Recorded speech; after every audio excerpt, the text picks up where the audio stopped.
Assalamualaikum warahmatullahi wabarakatuh. Oke, selamat datang semuanya di podcast kelompok 5 dengan saya Garuda Putra Eko. Saya Alfred Givari. Saya Fajar Landika. Saya Muhammad Almadi. Dan hari ini kami akan membahas tentang korupsi besar di sektor pertambangan, yaitu korupsi 271 triliun. Korupsi timah ini ya. Menurut Alfat nih, korupsi 271 triliun ini gimana sih bisa terjadi? Nah, menurut saya kenapa hal tersebut bisa terjadi karena adanya kelemahan di sistem birokrasi kita gitu. Nah, apa yang lemah? Yaitu sistem patronase yang begitu menjamur. Nah, sistem patronase itu adalah sistem di mana lingkungan itu diisi bukan oleh orang-orang yang berpengalaman, tetapi oleh orang-orang yang begitu loyal. Loyal itu tidak memandang kehebatannya gitu loh. Nah, hal tersebut yang membuat lingkungan pemerintahan menjadi tidak sehat. Dan ini bisa menyebar terhadap sektor-sektor lain termasuk di sektor pertambangan ini, di mana pemerintah yang seharusnya menjadi pengawas yang baik gitu di tambang tersebut malah menjadi pihak yang terlibat dalam bisnis kotor terhadap para pengusaha tersebut. Itu sih menurut saya. Oke. Betul, Alpat. Gue juga lihat bahwa ada banyak celah dalam regulasi. Banyak tambang yang beroperasi secara ilegal, bahkan ada oknum-oknum yang terlibat untuk membantu itu. Jadi, menurut gue nih, ini bukan tentang soal pengawasan, tapi tentang moralitas juga terhadap pelakunya. Jadi menurut Mahdi nih, gimana sih dampaknya di lingkungan? Baik. Tentu saja nih, kalau dilihat-lihat di internet ya, dampaknya ini sangat besar sekali. Terutama tuh di lingkungan. Tambang-tambang ilegal ini tuh biasanya tuh kagak mengikuti aturan-aturan pemerintah yang sudah ditetapkan. Mereka tuh cenderung merusak lahan.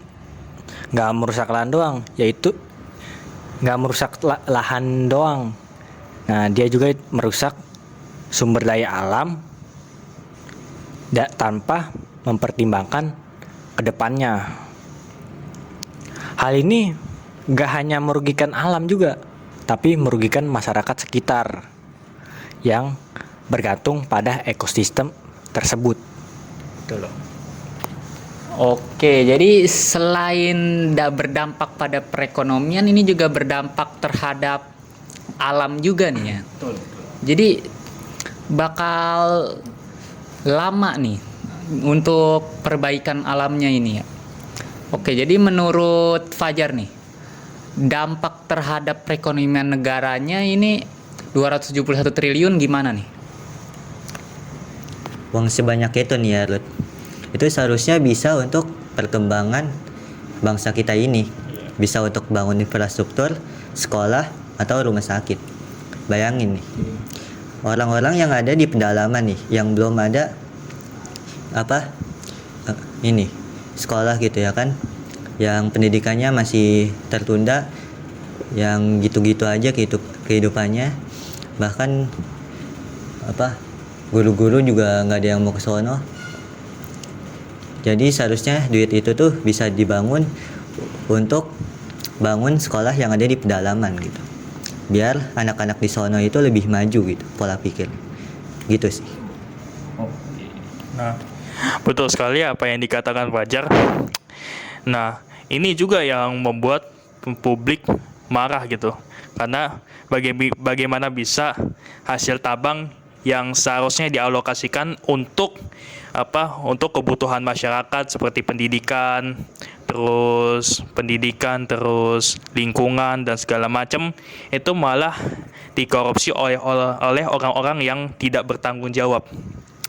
Nah, hal ini yang membuat lembaga independen yang seharusnya mengawasi tindakan korupsi seperti itu menjadi dipertanyakan.